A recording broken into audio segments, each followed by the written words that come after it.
2 মেয়াদে ইরানে ভয়াবহ বিমান হামলা চালিয়েও দেশটির মাটির গভীরে লুকিয়ে রাখা সমৃদ্ধ ইউরেনিয়ামের কোনো ক্ষয়ক্ষতি করতে পারেনি যুক্তরাষ্ট্র।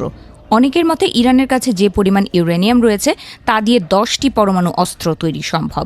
এই ইউরেনিয়াম কবজা করতে ইরানে বিশেষ স্থলবাহিনী পাঠানোর পরিকল্পনা পর্যন্ত করেছে যুক্তরাষ্ট্র।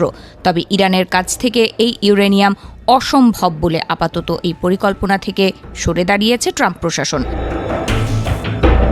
ধারণা করা হচ্ছে এই ইউরেনিয়ামের একটি বড় অংশ মাটির এত গভীরে লুকোনো যে যুক্তরাষ্ট্রের শক্তিশালী বাংকার বাস্টার বোমাও তা ধ্বংস করতে পারবে না।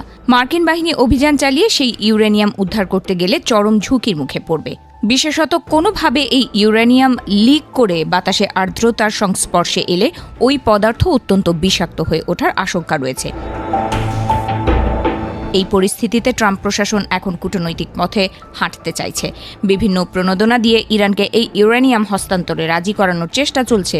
আন্তর্জাতিক পরমাণু শক্তি সংস্থা IAEA গত ফেব্রুয়ারি রিপোর্ট অনুযায়ী 2025 সালের জুন পর্যন্ত ইরানের কাছে প্রায় 970 পাউন্ড 60% সমৃদ্ধ ইউরেনিয়াম মজুদ ছিল। সাধারণত স্কুবা ডাইভিংয়ের সিলিন্ডারের আকারের পাত্রে এই তেজস্ক্রিয় পদার্থ রাখা হয়, ফলে পুরো মজুদটি সহজেই বিভিন্ন জায়গায় ভাগ করে রাখা সম্ভব।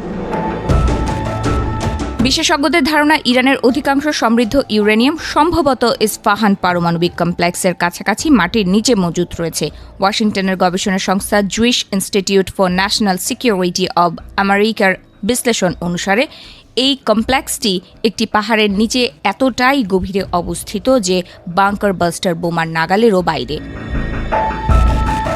গত বছর 12 দিনের যুদ্ধে যুক্তরাষ্ট্র ও ইসরায়েলের বিমান হামলায় ইস্পাহান পারমাণবিক কমপ্লেক্সের সুড়ঙ্গের প্রবেশপথগুলো মারাত্মক ক্ষতিগ্রস্ত হয়। স্যাটেলাইট ছবি ইঙ্গিত করছে কয়েকটি প্রবেশপথের ধ্বংসস্তূপ সরানোর চেষ্টা চালানো হয়েছিল, কিন্তু চলতি বছরের শুরুতে সম্ভবত সুরক্ষামূলক পদক্ষেপ হিসেবে সেগুলো ফের মাটি চাপা দেয় ইরান। এর কদিনের মধ্যেই ফেব্রুয়ারিতে নতুন করে হামলা চালায় যুক্তরাষ্ট্র ও ইসরায়েল।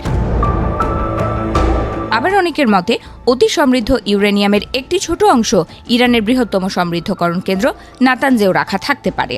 2025 সালের জুনে আমেরিকা ও ইসরায়েল নাতানজে যৌথ বিমান হামলা চালিয়ে ব্যাপক ক্ষতি সাধন করে। চলতি বছরের মার্চে সেখানে ফের হামলা চালানো হয়। পরমাণু বিশেষজ্ঞদের ধারণা, ওই স্থাপনার সমৃদ্ধ ইউরেনিয়াম মাটির নিচে চিরতরে চাপা দেওয়ার উদ্দেশ্যেই সম্ভবত দ্বিতীয়বার হামলা চালানো হয়েছিল। তবে সেখানে মজুদ ইউরেনিয়ামের বর্তমান অবস্থা ঠিক কি তা এখনো অজানা। 2025 সালে মার্কিন বাহিনী প্রায় 1 ডজন বাংকার বাস্টার বোমা ফেলে ইরানের ভূগর্ভস্থ ফোর্দো পারমাণবিক স্থাপনাটি কার্যত ধ্বংস করে দিয়েছিল। তবে গত কয়েক সপ্তাহে স্যাটেলাইট চিত্রে দেখা যাচ্ছে মাটির নিচে চাপা পড়ে যাওয়া সুড়ঙ্গের প্রবেশপথগুলোর দিকে যাওয়ায় রাস্তায় বেশ কিছু প্রতিবন্ধকতা তৈরি করেছে ইরান। সম্ভাব্য সামরিক হামলার গতি ধীর করতেই সম্ভবত এই পদক্ষেপ। বিশেষজ্ঞরা বলছেন, ইস্পাহান নাতানজ ফোর্দোর বাইরে সম্পূর্ণ অজানা কোনো স্থানেও সমৃদ্ধ ইউরেনিয়াম মজুদ করে রাখা হতে পারে। তেমনটা হলে তেহরানের সহযোগিতা ছাড়া এই বিপুল ইউরেনিয়ামের মজুদ উদ্ধার বা তা নষ্ট করা আরও বড় চ্যালেঞ্জ হয়ে দাঁড়াবে। তাই যুক্তরাষ্ট্র ও ইসরায়েলের জন্য ইরানের পারমাণবিক অস্ত্র তৈরির কর্মসূচি এখনও বড় উদ্বেগ হয়েই থাকছে।